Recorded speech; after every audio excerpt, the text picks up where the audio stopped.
پر روسی حملہ دوسرے دن میں داخل ہو گیا۔ یوکرینی صدر کہتے ہیں کہ روس سے لڑنے کے لیے ہمیں اکیلا چھوڑ دیا گیا ہے۔ یوکرینی صدر نے کہا کہ یوکرین کے ساتھ کوئی بھی عالمی طاقت نہیں کھڑی۔ ولادیمیر زیلنسکی کہتے ہیں کہ روسی حمایت یافتہ جنگجو دارالحکومت کیف میں داخل ہو گئے ہیں۔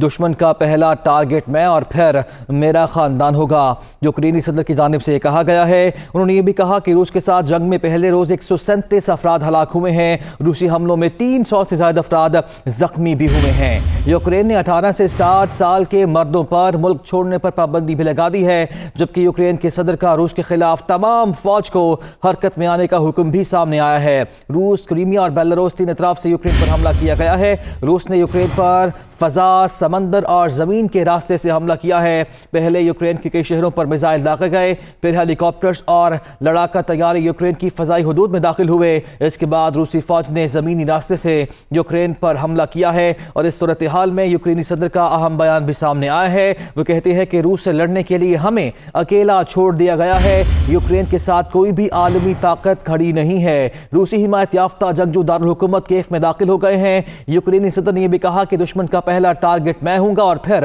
اس کے بعد میرا خاندان ہوگا جسے یہ ٹارگٹ کریں گے۔ یوکرینی صدر نے یہ بھی کہا ہے کہ روس کے ساتھ جنگ میں پہلے روز 137 افراد ہلاک ہوئے ہیں۔ روسی حملوں میں 300 سے زائد افراد زخمی بھی ہوئے ہیں۔ یوکرینی صدر نے اس بات کی بھی تصدیق کی ہے۔ وہ یہ بھی کہتے ہیں کہ اس کے ساتھ ساتھ جو دشمن ہے اس کا پہلا ٹارگٹ میں اور اس کے بعد میرا خاندان ہوگا۔ اس کے ساتھ ساتھ آپ کو یہ بھی بتاتے چلے کہ یوکرین نے 18 سال سے 60 سال کے مردوں پر ملک چھوڑنے پر پابندی بھی لگا دی ہے۔ یوکرین کے صدر کا روس کے خلاف تمام فوج کو حرکت میں آنے کا حکم بھی سامنے آ چکا ہے۔ آپ کو یہ بھی بتاتے چلیں کہ یہ حملے کا دوسرا روز ہے۔ روس، کریمیا اور بیلاروس تین اطراف سے یوکرین پر حملہ کیا گیا ہے۔ یوکرین میں پھنسے پاکستانیوں کی وزیر اعظم عمران خان سے مدد کی اپیل۔ ہم نے میٹرو اسٹیشن میں پناہ لے رکھی ہے۔ پاکستانی طالب علم کی جانب سے کہا گیا ہے کہ کھانا دستیاب ہے، نہ یہاں پہ پانی ہے، ہماری حالت بہت غیر ہے۔ گلریز ہمایوں کی جانب سے ویڈیو بیان جاری کیا گیا ہے۔ وہ کہتے ہیں کہ ہم لاوارث ہو چکے ہیں۔ پاکستانی طالب علم گلریز ہمایوں کی ویڈیو سامنے آئی ہے۔ یوکرین میں پھنسے پاکستانیوں نے وزیر اعظم عمران خان سے مدد کی اپیل کی ہے۔ ایسی صورتحال میں وہ کہتے ہیں کہ ہم نے میٹرو اسٹیشن میں پناہ لے رکھی ہے۔ پاکستانی طالب علم کی جانب سے ویڈیو بیان میں کہا گیا ہے کہ کھانا دستیاب ہے، نہ ہی پانی، ہماری حالت بہت غیر ہو چکی ہے۔ یہ اسٹوڈنٹ ہے گلریز ہمایوں، اس نے ویڈیو بیان میں کیا کہا ہے آپ کو سنواتے ہیں۔ اب ایک خبر آپ کو دیں، امریکہ کے فیڈرل ریزرو بورڈ اور نیو یارک فائنینشیل سروسز نے national bank of Pakistan per money laundering کی روک تھام کے ضوابط کی مبینہ خلاف ورزی پر $5.5 کروڑ کا جرمانہ کر دیا۔ فیڈرل ریزرو بورڈ نے $20 ملین جبکہ new York state department of financial services نے $35 ملین کا جرمانہ عائد کیا ہے۔ فیڈرل ریزرو بورڈ نے نیشنل بینک آف پاکستان کو ہدایت کی ہے کہ وہ منی لانڈرنگ کی روک تھام کے حوالے سے پروگرام تیار کرے۔ نیشنل بینک کو اپنے آپریشنز جاری رکھنے کے لیے فیڈرل ریزرو بورڈ کے اس فیصلے کی 2 ماہ کے اندر منی لانڈرنگ کی روک تھام پر ضوابط پر عمل درآمد سے متعلق ایک پروگرام تیار کرنا ہوگا۔ آپ کا ایک ووٹ بھی بڑی اہمیت رکھتا ہے۔ آصف زرداری نے جماعت اسلامی کی بھی حمایت مانگ لی ہے۔ پارٹی رہنماؤں سے مشاورت کے بعد ہی فیصلہ ممکن ہوگا، سراج الحق نے سابق صدر کو آگاہ کر دیا۔ لاہور سے رپورٹ۔ سابق صدر آصف علی زرداری لاہور میں جماعت اسلامی کے ہیڈ آفس منصورہ پہنچے تو امیر جماعت اسلامی سراج الحق نے استقبال کیا۔ دونوں رہنماؤں میں ہونے والی ملاقات میں آصف زرداری نے عدم اعتماد کی تحریک کے حوالے سے جماعت اسلامی کے تحفظات دور کرنے کی یقین دہانی کروائی۔ آصف زرداری نے کہا کہ جماعت اسلامی کا ایک ووٹ بھی ہمارے لیے انتہائی اہمیت کا حامل ہے۔ ملاقات میں امیر جماعت اسلامی نے الیکٹرانک ووٹنگ مشین پر بھی اعتراض اٹھایا۔ اس موقع پر سراج الحق نے پیپلز پارٹی کے وفد میں شامل خاتون رہنما رخسانہ بنگش کو برقع اور چادر کا تحفہ دیا۔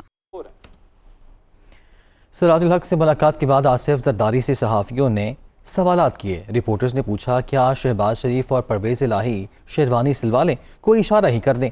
سابق صدر نے وکٹری کا نشان بنا کر جواب دیا۔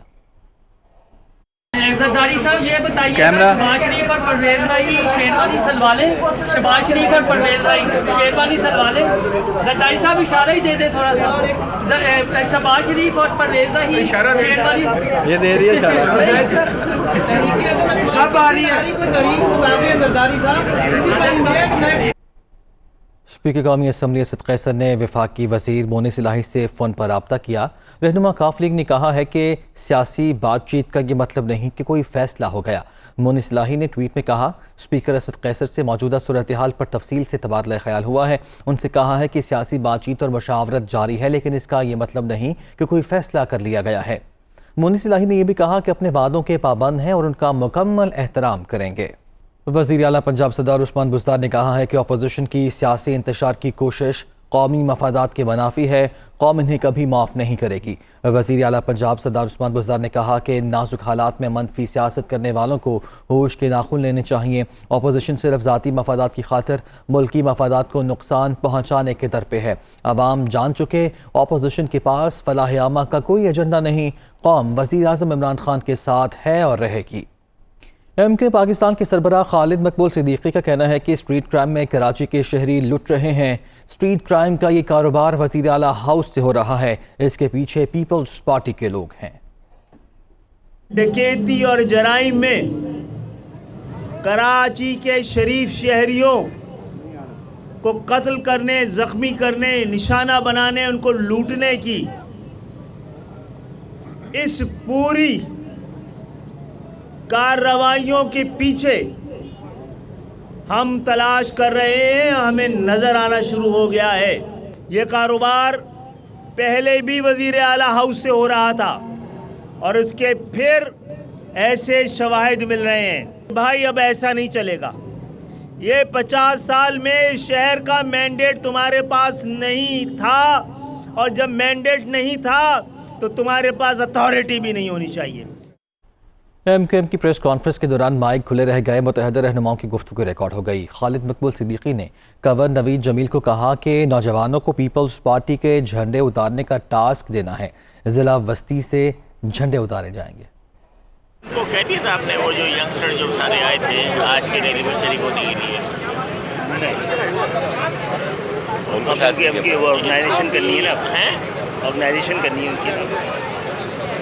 ذہن میں تھا میرا تو پہلا ٹاسک دینا ہے پیپلز پارٹی کے جھنڈے اتارنے کا ڈسٹرکٹ سینٹر۔